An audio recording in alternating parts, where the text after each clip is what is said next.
जय श्री माता जी। मेरा नाम मीना गठोले है। मुझे सहजयोग करते 15-16 साल हो गए हैं।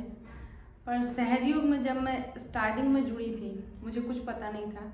किसी एक भैया ने मुझे बताया कि कुछ थोड़ी घर में परेशानियां चल रही थी, तो सभी जगह हम लोग घूम के आए, पर कहीं से कुछ हमको नहीं ऐसा लगा कि आराम लगा या कहीं से कोई चीज़ ऐसी मिली हो। फिर कुछ समय बाद हमारे एक रिलेटिव घर में आए। उन्होंने बताया कि तुम सहजयोग लो, सहजयोग में ये बहुत चीज़ों को आराम मिलता है और बहुत अच्छा उसमें एक एक्सपीरियंस है, तुम इसको करके देखो। तो हम लोगों ने सहजयोग लिया। वहाँ हमारे एक रिलेटिव ने बताया, तो एक भैया सहजयोगी भैया का नंबर दिया, वो भैया से हम मिले और जाके फिर हमने सहजयोग सेंटर अटेंड किया। उसके बाद में हमने जब सहजयोग सेंटर अटेंड किया, उसके बाद जो हम श्री माता जी के श्री चरणों से जुड़े, उसके बाद हमने सहजयोग नहीं छोड़ा और कंटिन्यू हमारा सहजयोग चलता रहा। जब सहजयोग में हम जुड़े तो छोटी छोटी परेशानियां जो थी वो अपने आप घटने लगी, लेकिन उतना उसमें आनंद नहीं आता था। चेतना का उतना अनुभव नहीं होता था, सहस्त्रार का उतना अनुभव नहीं होता था हमको। फिर हमारे कुछ भाई लोग थे, सहजयोगी भाई लोग, उन्होंने कहीं प्रोग्राम में सुना था कि कोई पांचाल काका है जो बहुत अच्छा प्रोग्राम देते हैं और उनके प्रोग्राम में बहुत सहस्त्रार अच्छा चलता है और लोगों को अच्छी अनुभूतियाँ मिलती हैं। तो वो कुछ भाई लोग उन पांचाल काका को लेके आए, ढूंढ के लेके आए, तो उनका हमको सानिध्य मिला।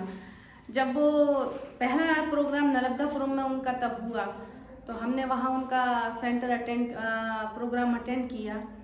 और जब हम उनके सानिध्य में आए, उनके सानिध्य में आने के बाद ही सहस्त्रार पर बहुत सुंदर अनुभूति शुरू हो गई। सहस्त्रार जोरों से चलना शुरू हो गया। उनका सानिध्य फिर हमने नहीं छोड़ा, धीरे धीरे फिर हम जुड़े। उनसे जुड़ने के बाद में हमारे घर की बहुत सारी परेशानियां ख़त्म हो गई।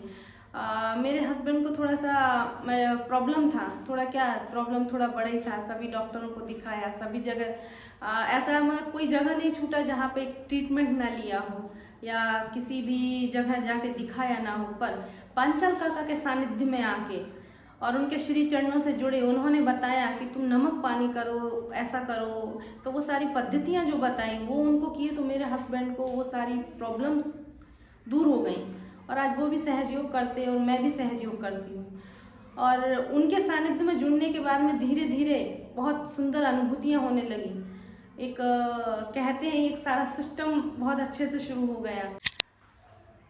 जब पांचाल काका के सानिध्य में आए तो ये तकलीफ़ें, जो शारीरिक तकलीफ़ें हैं वो तो दूर हुई, लेकिन उनके सानिध्य में आने के बाद में एक जो स्थिति जो मिली वो अद्भुत मिली, उसका अवर्णनीय है, उसका वर्णन नहीं है।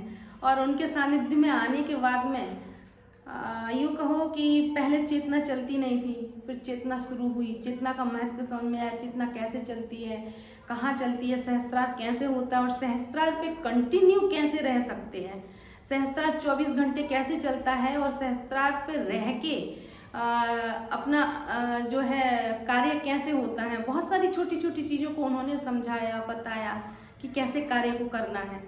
तो वो सारी चीज़ों को धीरे धीरे जब प्रैक्टिस में हम लेके आए तो बहुत सुंदर अनुभव उनके सानिध्य में हुए। और जब भी उनके सानिध्य में आते हैं स्वतः ही सहस्त्रार चलना शुरू हो जाता है।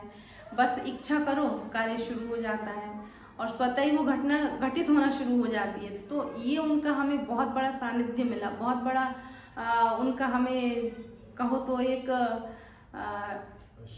आशीर्वाद मिला। उसके लिए शब्द नहीं है, तो इसके लिए तो पांचाल काका को हृदय से धन्यवाद। और अभी जो बहन भाई इनको लेके आए उनके लिए भी हृदय से धन्यवाद है। और आज उन्होंने मुझे जिस स्थिति पे लाके खड़ा किया है वो उन्हीं के सानिध्य में और माँ आदि शक्ति के सानिध्य में आने के बाद ही मुझे मिला है। तो बस जय श्री माता दी। तो अभी काका जी के प्रोग्राम होते हैं क्या अभी भी? हाँ, अभी काका जी के प्रोग्राम होते भी हैं और उन्होंने कई प्रोग्राम अभी दिए भी हैं। और कुछ उनके यूट्यूब पर, पांचाल काका के यूट्यूब पर भी वीडियोस अभी आए हैं। उन वीडियोस में उन्होंने बहुत कुछ चीज़ों को समझाया है। यदि उन वीडियो से हम देख के और उन चीज़ों को समझ के और करना शुरू करते हैं तो बहुत सुंदर अनुभव होते हैं और हम एक स्थिति पे आके खड़े होते हैं। अच्छा, जय श्री जय श्री माता दी।